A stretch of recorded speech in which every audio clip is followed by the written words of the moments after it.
John. Yes, you're welcome. Yeah, really excited to have you out. Folks, if you've not met John yet, this is John Tallman. He's our artist that's in the gallery this month, and you'll be our one of our final shows here before we move out to our new spot. So, yeah, it's a really special show for us. So we're excited to have you be the artist on the walls. Yes, thank you. Yeah, good to be here. And so I suppose we'll just jump right in. When we had our first meeting, to really discuss the show, Yes. we landed on the title "No Expectations." I'd love to know a little bit more about how you landed on that and what your thoughts are on it. Yeah. Well, I've always had trouble and difficulty titling things. Throughout my whole sort of artistic career, I've struggled. I've liked titles, but I've always kind of struggled with them. So this was a kind of, a way of titling the show, but yet not titling it. Kind of like Untitled, when you give that to a picture or photograph or whatever. Okay. So. But I mean, so many of your pieces I think have really great titles. Right. Yeah. Yeah. I mean, I guess it's you can, what is having expectations, what is not having expectations. I think it's kind of a really important concept or idea to bring, that anybody kind of brings to an artwork when they're first experiencing it, or a show. I think it's a good thought. And I guess I addressed that in the artist statement, the kind of, what does it actually mean to have no expectations when you are approaching an art or an exhibition or a piece of artwork or making artwork? It's just kind of a topic I wanted to sort of play around with. Sure. So. Well, yeah, because you come into a gallery space and or any type of the white cube always has that kind of understanding, what you are being presented with is important, and there is an expectation of quality to it, right? So I suppose calling the exhibitions No Expectations, it kind of allows you to come in with a little bit more of a casual approach to it. Right. It doesn't need to be so I'm about to see art, and it allows you to approach them in kind of a more relaxed attitude. Right, and I think just coming, frankly, so I was living in Harrisburg, and then coming into this context, Lancaster, I'm familiar with the area, but didn't grow up here, and then having an exhibition in this kind of space, that's a new thing for me as well, to have something, this fine art coupled with, a shop, basically, and what would that be? And so it just kind of, I think that's also where the title came from. What would you expect in having a exhibition in a new kind of space like this for me? So, I like that. Yeah. Yeah, it's a cool approach to it. We first met at Franklin and Marshall, right? You came down for the sketch night that we were having. Yes. Yeah. I had come into the shop before. Okay. I think probably the first time we had a real conversation. Right. And I remember you had a skechbook out, and you were just kind of working with a little bit of collage elements. I think you had a glue stick and some other things you were just working around with in the museum. And you had said you had just come back from England, right? Yes. Yeah. And is that where some of these works were made? Actually, the work there in the corner, those prints. Yeah, I made those when I was in England for 10 days at a printmaking studio there. Yeah. What took you out there? What got you? I had a friend there that I was visiting. Yeah. All right. So yeah. Very cool. And people who've taken a flip through those prints, and if you haven't done so before you leave tonight, make sure you kind of move through those. There's some really great, exciting compositions in there. There's questions about how they were made, and that actually is something that people have been asking about this entire exhibition. How are they made? I would like to talk about application, technique, material use, things like that. But let's start with the prints. Yeah, that's a good place to start. Did you happen to make them with your hand, or were they made with a brush? No, those were made with a brush. So that's I think that was acrylic, on a sheet of clear plastic, and then I went to the print studio, the silkscreen studio, and they burned that onto a screen. It's actually two, I think it's two, yeah. So there's the brush strokes is one piece of clear acetate, and then the marks and so forth were another. Were there any part of those that involved your hand? Because it feels like there's almost I like a can't stamp quite inside your hand. remember. Printer. But yeah, they do look kind of, yeah, some of them do look sort of fingerprinty. Yeah, thumbprinty. And this piece right behind Yes. us, particularly, it looks like that's like your knuckle, like you mentioned. Yeah, like I've messed around with that idea as well. Yeah. And I think maybe I mentioned it. So it's like for that brush and like a lot of these brush marks, yeah, it's very, very influenced by your hand, by your gesture.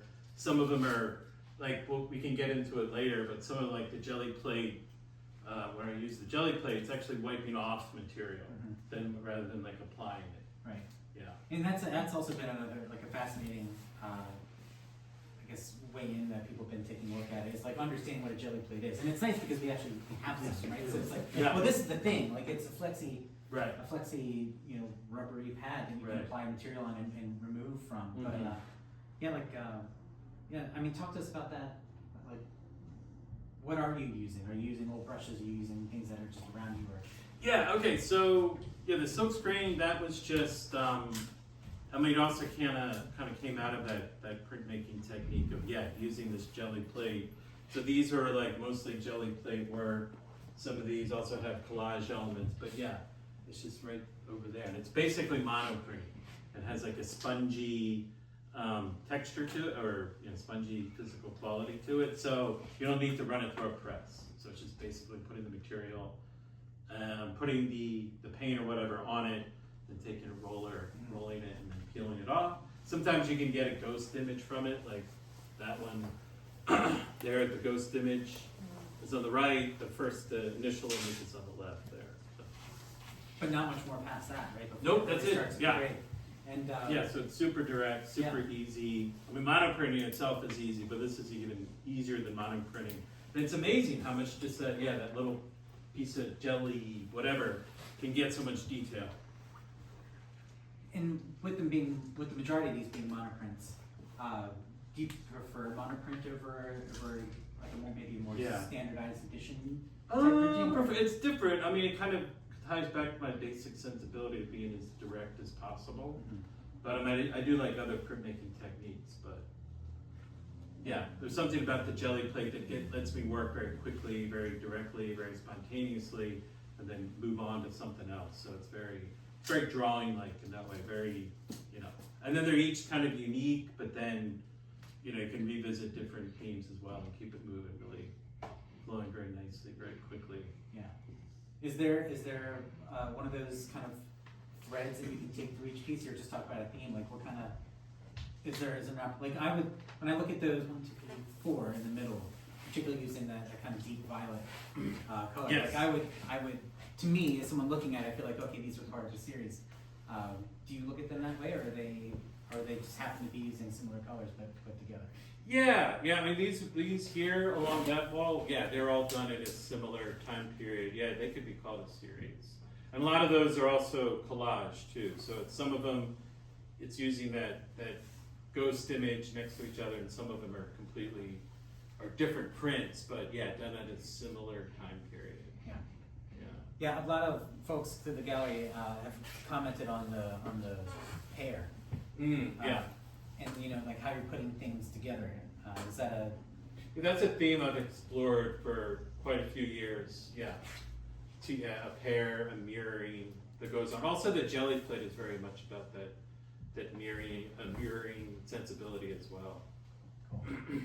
And something I've been paying particular attention to, and getting to spend 2 months with these works is always one of the most exciting things about the exhibitions we do. You get to spend a lot of time with them and like really study them. And I've been paying really close attention to the edges of your papers. Some are torn, some are cut, some are I think are probably factory edge, like you're using all kinds of surfaces. So I wonder if you different kind of edges. Sometimes I'll cut it with a utility knife to get a really sharp edge. Sometimes I just leave it as the page that comes off of it, and it's just a decision that I make like in that moment what I want to do with it. Some of them are nice, beautiful pieces of paper that I bought here. And some of them are like old catalogs. Like I love old bookstores. I love old catalogs. You know, there's a really good, you know, Midtown Scholar, this bookstore in Harrisburg has a really awesome collection of old art catalogs, and just going through those, going through them. So I love that. I always love, you know, used bookstores, catalogs, you know, as artists and stuff, you know. We're great collectors, right? So great collectors of stuff that we like, you know, going to bookstores, old catalogs, records. Somebody's talked about records before. You know, that's kind of like where we live. And then if there's a theme, you know, I know I spoke about landscape there, but if there's a theme, it's art about art, basically. Art about looking, art about having that kind of niche, you know, living in a bookstore, going to bookstores throughout the years, collecting catalogs, all that kind of stuff is sort of wrapped up in there. Yeah. And is that, so there's multiple moments where you're, I would imagine you're pulling images from these catalogs. Yeah.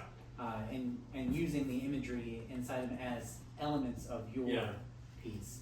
Can you get in there? Yeah, okay, so like this wall kind of starts off, like here was is like the artist or whatever in the studio, and so that was from an old catalog of, sometimes I don't even know like what the catalog is, I kind of forget, which I like. Or maybe it didn't have a cover in the first place, right? Like you say you kind of found them in rough shape. Right, well, some of them, but I think this one was in pretty good shape. But this is like the artist, you know, and his or her, you know, it's a guy. So and like their inspiration. So these are from different art sources, you know, Constable and Turner and these little postcards and so forth. That's like the artist in his studio, or it might be, you know, St. Jerome, something like that. And then over here is like, you know, the landscape, and then this collection here, the brush strokes. So, and then also, these were done at a certain time period early in the year. I think these came next, and then like those came last. So. And all these works were made in 2025. Mm-hmm. Yep. You're moving in the studio. Yeah, pretty productive. How often do you get to spend time in your space? Like how? Yeah, so that's the cool thing. That's another thing about like going to, you know, art supply stores, going to bookstores, going to libraries. So right now my art space is basically my living space. You know, so it's in my art studio. It's like in my home. So I mean, I've had studios and other, you know, throughout my life. Sometimes they're separate. Sometimes they're 5 minutes away, 10 minutes away. But now it's like in my home, and so the scale is going to be really intimate and small. So is that good for you, having your workspace in your living space? I mean, now I kind of like it. Now it like really makes a lot of sense. You know, I enjoy, and that helps me to be productive. Sure. It's like you don't have to like drive to this, you know, you don't have to like drive to the studio and an hour, 15 minutes, so it's like right there. I used to find, after graduating from PAFA, I was sharing a studio in this really crazy part of Philly with 7 other artists. And like, if I were to take the train, it would have been an hour and a half on the train, and then I'm taking a set there for another 20 minutes, and then I'm walking like 10 minutes to get to the studio. So it would be like 2.5 hours just to get there. Right. And when I got there, I was like, okay, I really got to make this time count. Right. And then when that ended, our studio moved, a 10-minute walk down the Right, street. We had right. this really great spot over by Thistlefinch. Right. And I really enjoyed the having to leave my home to go spend time in the studio. Right, I felt like I was free of all distraction. Right.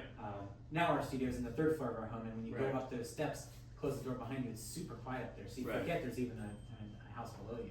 Yeah, I mean, I can understand it both ways. I mean, it can get really, intense to have that studio right near your living space. It's like, sometimes it's nice to be able to get out. Depends on the scale of work, depending on the kind of work you're doing. You need a shop to do your work. But right now, it's all, I think, having my living space and my studio space together is tying together with that intimacy that I think you can kind of feel in the work when you're looking at it. Do you think that's to do with the scale of them? That too, yeah. I don't know. And then you think of like art catalogs. You ever see like Matisse, like when he got older? Ever see those? Anybody ever see those? It's like he's like in his wheelchair, and his bed is right there, and then he's got cut paper everywhere. It's just kind of there's something to be said for that. as well. Everything within arm's reach. Yeah, it's kind of you see it like later in his life as he got, but yeah, just something, I don't know, just something kind of funny about it. To have that, to see different artists with different relationships to their work, and see some of the older pictures of like de Kooning when he had his studio in Manhattan, and then when he got a studio. Ever see those? And the one in Montauk is like, huge. But then his other he did these same large scale paintings, but then the studio looks really cramped and tight. And that's an interesting thought as well. And I think that kind of ties in with this work too, seeing like how do artists, different artist studios and how they work in different spaces and stuff. It's quite fascinating. I think that even happens in these pieces, right? Like with this one, for example, like the space around the artwork is tight. Right. And then you have others where they actually kind of like a lot of breathing space. And I think it does change the way you understand them. And I mentioned your edges earlier, and we already talked about how you're putting two pieces together. I've made the comment a few times, and the more I think it through, I'm like, no, like I'm really starting to believe that this idea, like this is not where the art begins and ends. It's the entirety of the thing. It's the object of the piece in the frame. The paper you attach it to becomes part of it. The frame that they're in now becomes part of it. Sometimes sometimes it comes from like really practical stuff, right? So now we're all on Instagram, most of us, or are we? I try not to be on it too much, but so like I want to make a nice frame for it on Instagram. So I got into like taking this, getting a piece of Bristol board, putting it on there, framing it so I could take a picture of it, put it on Instagram. Now it's kind of like gone beyond that, but that's kind of where it started, and then that just happened to work very well in framing this time around. So that's also interesting too, to think about how you're going to have your work presented and how it's going to look and how it's going to come out of the studio and how it's going to be looked at and perceived. And sometimes it's like these really practical things that kind of explain, well, what's it doing on Bristol board? Well, so I can have a nice frame of it so I can photograph it to document it. And I think like the change in like how we've experienced art, how we all make art, put it out there has really changed, right? In the last 5, 10, 15, 20 years. And I think it's changing faster than ever now. Like the way we consume images and the difference between image, picture, art. Like I'm worrying about these things all the time. Maybe worry's not the right word, but I'm thinking about them all the time. Right. Some of them worry me. Others I'm like, oh, okay, there's more room to think of that in there. And I think that tied together with like my idea for the show with the postcards. Just something to want to do something handmade, to want to to approach it that way, because I remember, back in those days that's what you would have. That's how you would publicize the show. And so what I did with the postcards was that, I reached out to people that I hadn't been in contact for a while, and I asked for their address and then sent them, the physical postcard. And then thank you for that. And then having that having that print, that addition to it also added to it. And then I sent one to somebody in California, and she sent me a picture of it when she got it, and it was all like beat up and it was like ripped and had like this stand, which I thought was just great. I thought that was really hey, cool. can you send that back? I want to use that. Yeah, right, exactly. So I think that kind of experience, the whole deal from studio to art show has changed so much, and so I guess it's just a small way of wanting to make that more physical rather than just on digitally. Yeah, and I think it kind of goes back to a time when like a paper like ephemera was more common. Like we used to get movie tickets and concert tickets, and we'd collect posters, and we would get catalogs in the mail, and there was always something to touch. And now it's moving so much more, screen based, where all you're touching now is just a piece of glass. So I do think I'm glad that you're kind of messing around with those ideas. And that's what these are too. Like, so these two come from like this one and this one come from, I just got a hold of, and sometimes I don't remember where I got a hold of it, but those are old. Those are from Thailand, some kind of weird plant catalog or something like that. It's just these different, some of like this, like one of these postcards, yeah, Andalusia. I've had it for like years, I don't know, 20 years or something. Some of them, they're pages of a book that I just picked up yesterday, but then I do kind of like mashing those things together. Are you As they using come along. the real image, or are you making like a copy of the image? Yeah, like some of them are the real image, some of them are copies. So I'll do both, and that's another thing you can do with the jelly plate as well. I don't know if you've ever tried that or not, but and sometimes it works, sometimes it doesn't. But you can make like a reproduction using the jelly plate and like a Yeah. photographic image. But something like it depends on the ink and the printing, and sometimes it works, sometimes it doesn't. Like a newspaper, you can put like you could put on the acrylic. I use open acrylic. Put the piece of newspaper down, cut, and it'll pick up, and then you can make a print from it. But like I said, sometimes it works, sometimes it doesn't. But yeah, some of them are. I don't know if there are any. Yeah, I don't think so. Yeah, these are all. But I have done that. But yeah, these are all the actual postcards. Because they were black and white, that's what Right. Yeah. These two are really fascinating when people recognize that there's something behind them. Yeah. And you know, when they see that palm tree, but I think they're thinking it's just more ink. Which I guess it technically is. I mean, Yeah, it like is, playing around with it is a printed image, but then when they realize that it's you know, something turned on its side, Right. and then they recognize that the surface they're looking on is actually like there's a spine to that little offcut. I think they get really into it.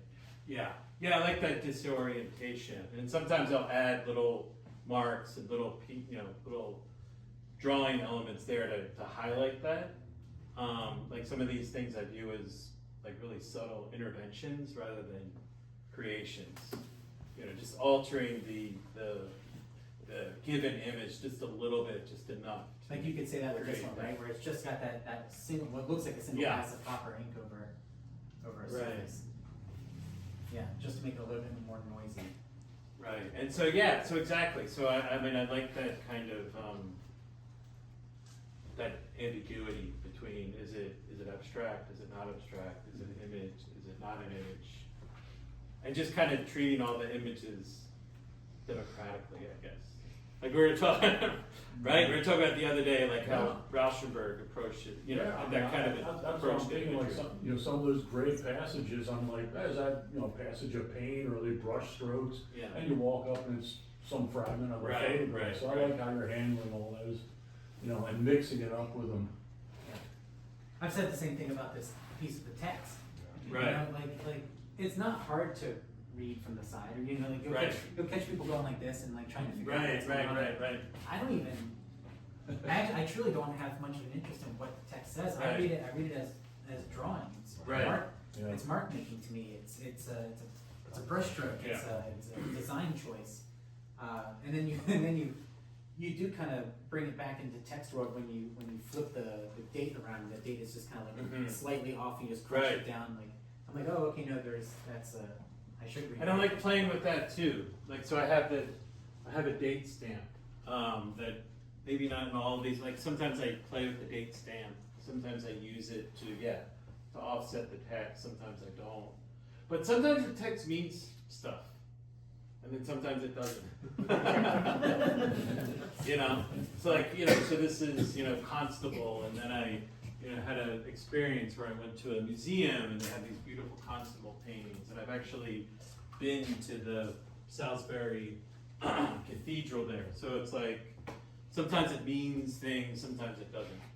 Right. So I like to kind of play in that area. But because my source material are art catalogs and books, it automatically kind of means something, and it's very selective in that way.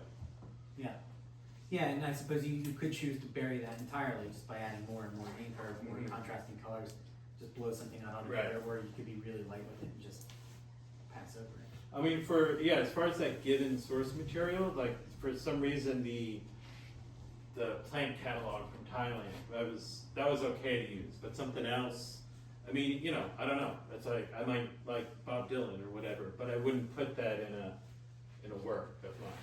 It just kind of depends, kind of intuitively what I decide to put in, keep out, that filtering that goes on. Interesting. Bob Dylan, no, but constant. But just kind of throwing that out there. Yeah. It's like just kind of intuitively I feel what I want to include for my life or from what I like or my sources, whatever. Sometimes it comes in, sometimes it doesn't. But I like to keep that really intuitive and open. Yeah. I don't want to define it. And so, I guess kind of going back to your studio space, do you have large collections of these things like waiting in the wings where you'll just kind of like move through them? You're like, okay, I'm in my studio, I'm working, and you're just kind of like moving through. Yeah, I have like different pieces. different collections, different piles. Some things I like to like lose and discover again. Something, I just got sent a bunch of ephemera and tickets and little stubs and stuff that I've started using. But sometimes I'll keep it and not want to use it for a while and come back to it later. Yeah. Are you using the catalogs as the starting point, or when you're actually doing the work and you're like, oh wait, I have this catalog, this would kind of work, or I guess or you like have both, one or group of catalogs? I guess like both ways. Okay. Mm-hmm. It just sort of depends. Sometimes I'll keep going and like hitting the same catalog over and over, and it just might be like for this catalog of like these British sculptors from the 70s or whatever. I just like the square shape of it. Right. And then it made sense for a while, and then I wanted to kind of get But it. you knew that image existed somewhere in your catalogs, or you were like going through. Yeah, it's just intuitive, just sometimes it just kind of made sense to use it. And but then I have another picture of an artist working in the studio, and it just didn't work. It's just kind of, sometimes it'll just sit there, I'll try it, but then it just, for whatever reason, it just didn't resonate.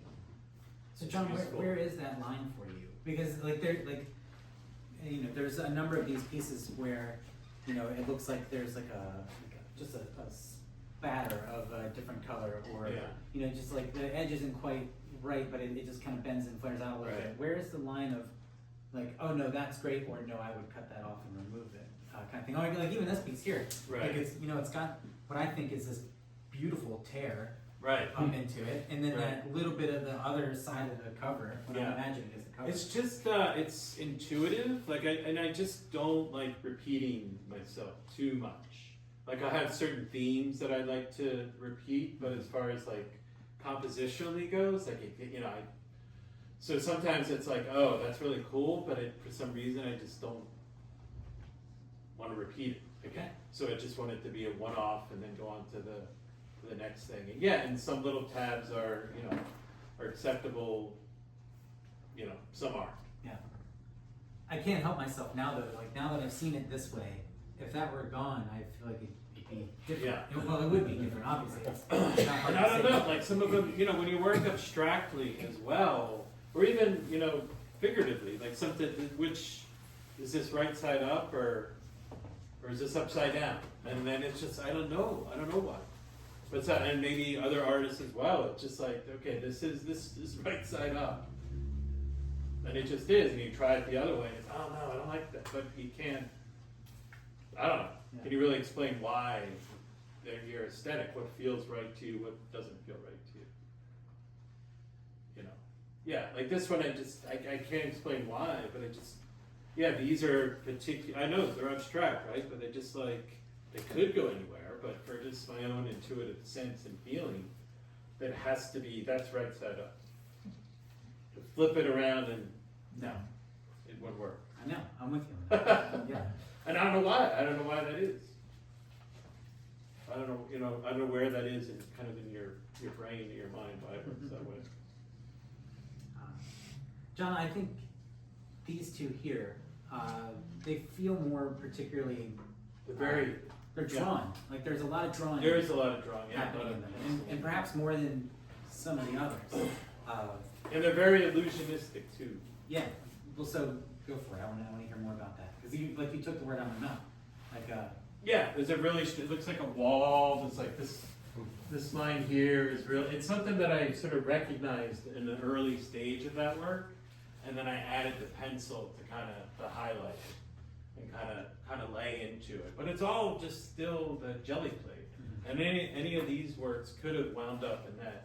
I mean, this has been printed over more, and these are just more one-offs, but I could have, you know, I mean, this, maybe one of these could have reached to that point, but just didn't. You know, and then you take it to a certain point, and then that's it. Like, I don't want to make it more, Right. you know.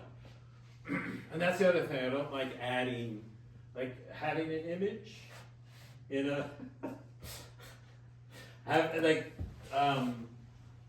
printing an image is different from, like, drawing an image. Like, I don't want to draw any images. Right.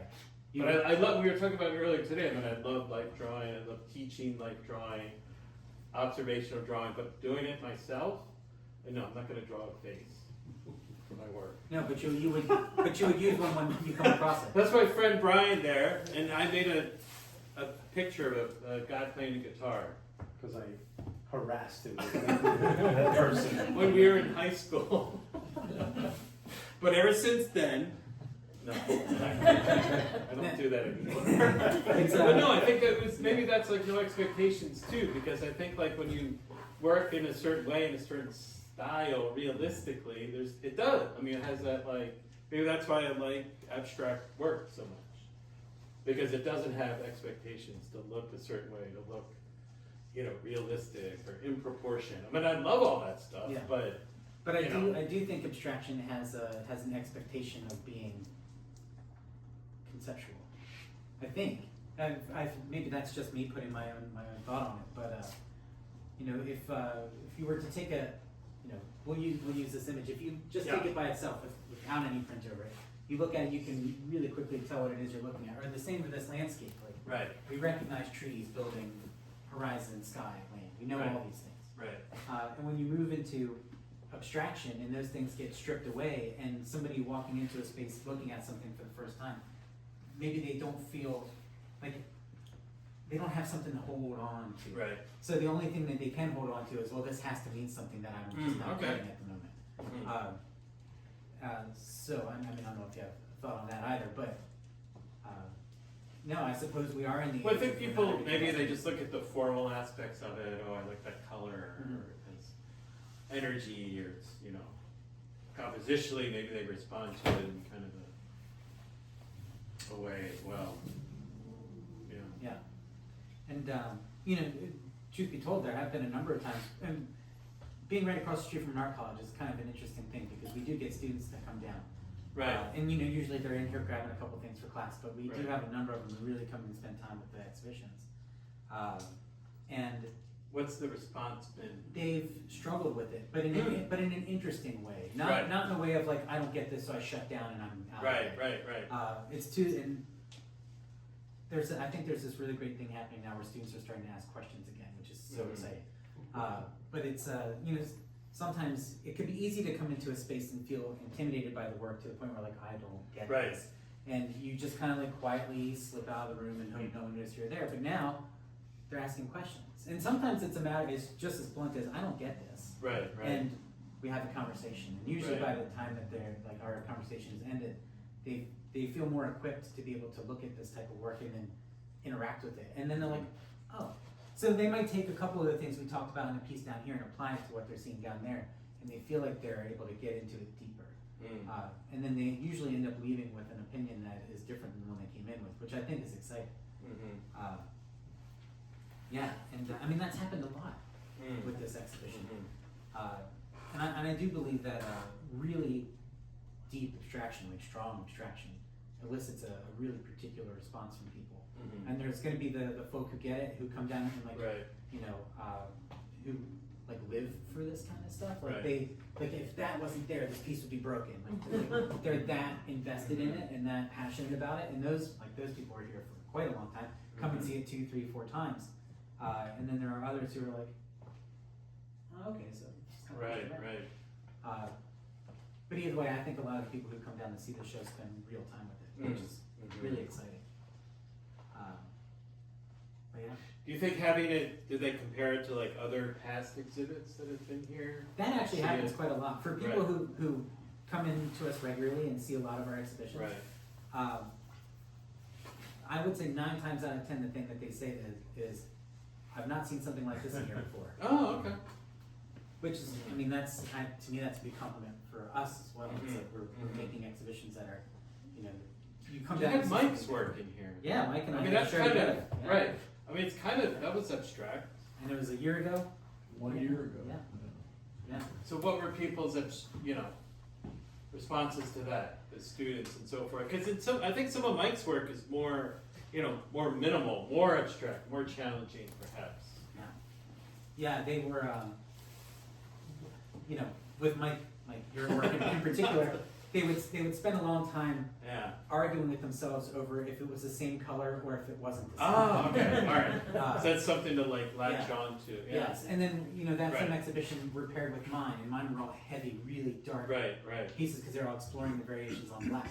So people were jumping on board Okay. with that pretty quickly without me Right. having to really say anything about it. Like, oh, there's a lot of different types of black in this. And it's good.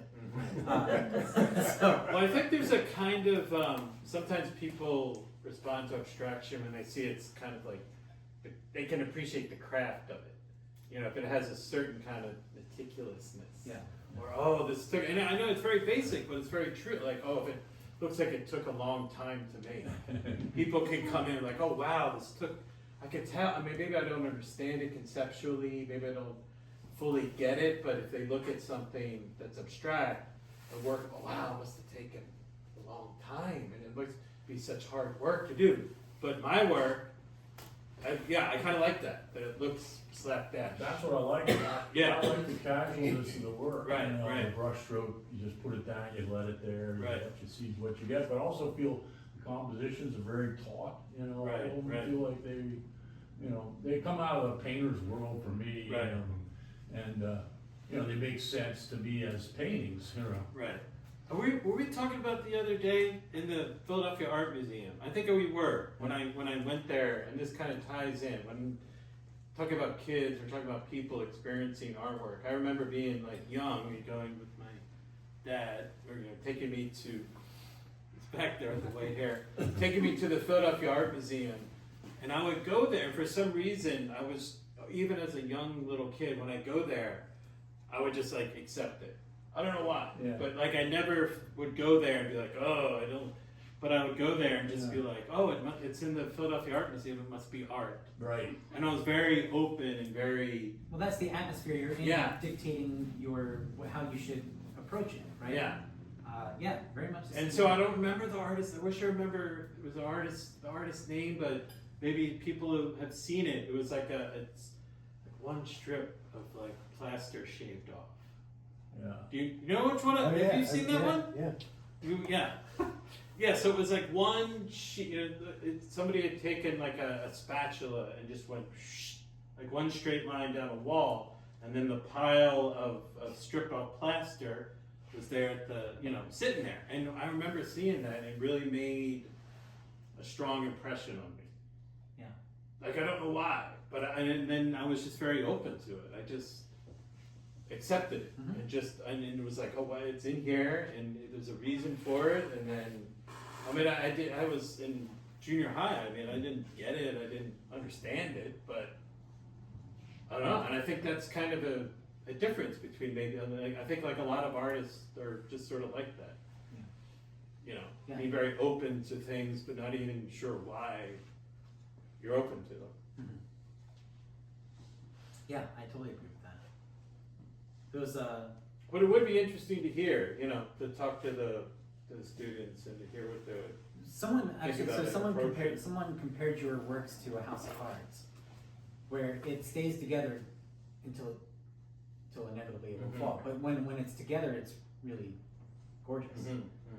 They weren't suggesting that your pieces fall apart, Right. but they were talking about like it rests on that one movement. Mhm. Where if you're just a little too hard one way or another, you knock Right. it, the whole thing's over. Right. And I thought that was a really just fascinating Mhm. comparison, and I loved it. And it stuck with me, obviously, because I think about it now. Right. That was a really good one. Okay. just keeping an eye on our time. I'd like to be able to make opportunity for any more questions, if there are any out there.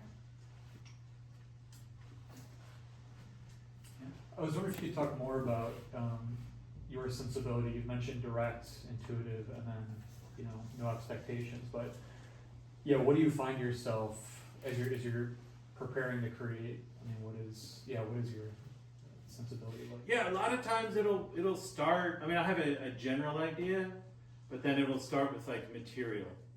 Like it starts with here, getting some paper, and just having. I don't have any clear idea of what I want to do with it.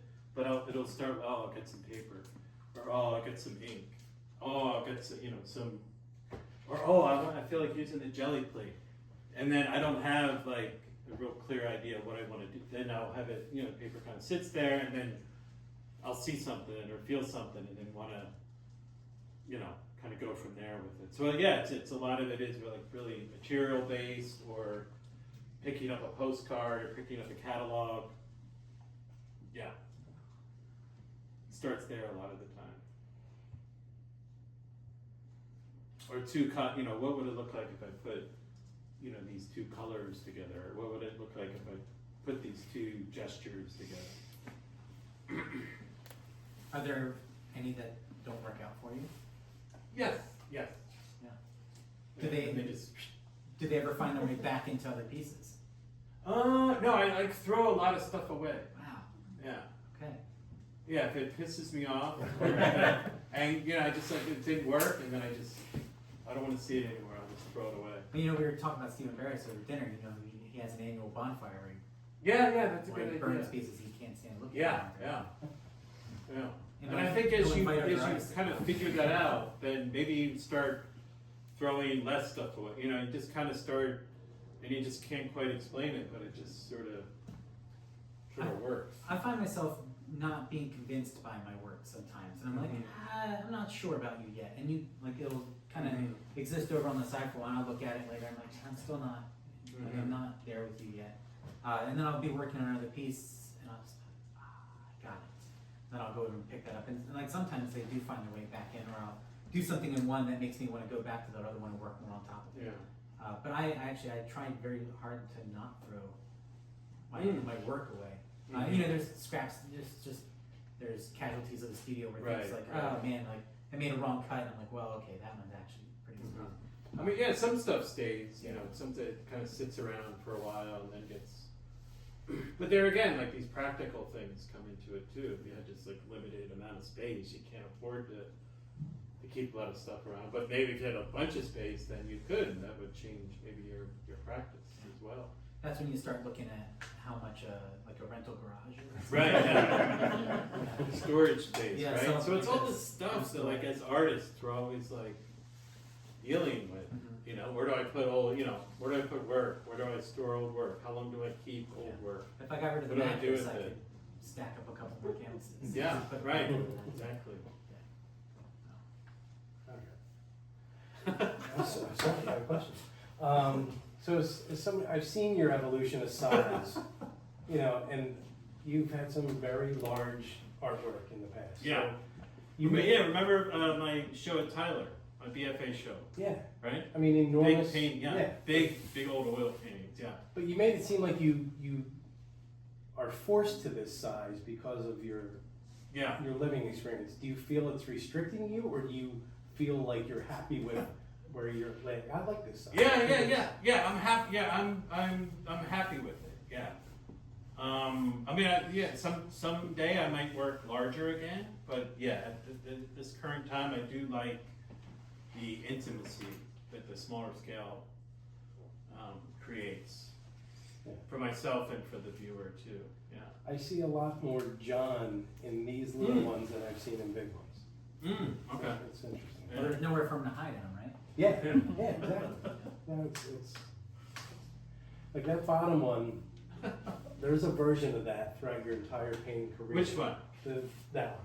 This one? There's something like that. That's one I could walk in and say, oh yeah, John. Oh yeah. Yes. It's nice to have people like you who can look at somebody and be like, oh, okay, I remember when you were doing these, and I remember when this started happening, and now I see you from beginning to end. I actually I think that's Yeah. really, that's important to have. I bought a bird picture in 5th grade. And that's how you convinced him to make you someone holding it. But no, your mom made you return it. I know, because you're charging me too much. This is true. These are true stories. This is true. Yeah. So me and Scott Boyd. Yeah, me and my friend. Was it 5th grade? 5th grade. Yeah. So me and my friend Scott Boyd, in the back of class, we set up like a little art table. Was it Miss Mood? Yeah. She let us do it for whatever reason. Drew pictures of birds and then sold them. We drew pictures of birds, and then other stuff too. I think we had like cartoons. Yeah, and we sat in the back of class and sold drawings to people. And you might have been the only one.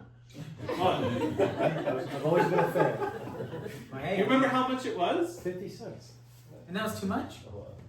I was Well, broke. that was a lot of money back then. Yeah. Yeah, we weren't allowed to sell anything in elementary, middle, whatever, just in public school. So Yeah. I do remember us, it was almost like the black market. And you meet at your locker and open the door. And Oh, you'd be right. You're like, all right, which one of these? And you'd be like, oh, that one, okay, after lunch. Yeah. That kind of thing. But yeah, it was cool. At least you got to set it up on the table. Mm-hmm. We're all doing it in the It shadows. seemed like a few days. Yeah. Like a week or something. that's we great. set up back then. Other questions? Any art heroes, art inspiration, people? Yeah, Look yeah, back a lot of over people. Years, famous artists. Right? Yeah. I mean, I mentioned, de Kooning and Yeah. Constable and, Turner. Yeah, I have a lot of, a lot of Yeah. people. Eva Hess, Mary Heilman. I mean, it's just, kind of goes on and on. Yeah. Yeah, and different, art through the ages too. I was at the Penn Museum the other day, checking out the art from Mesopotamia. Some really beautiful small sculptures in there, but yeah. And I think most artists are like that, just come and bringing in all these different influences and sources and so forth.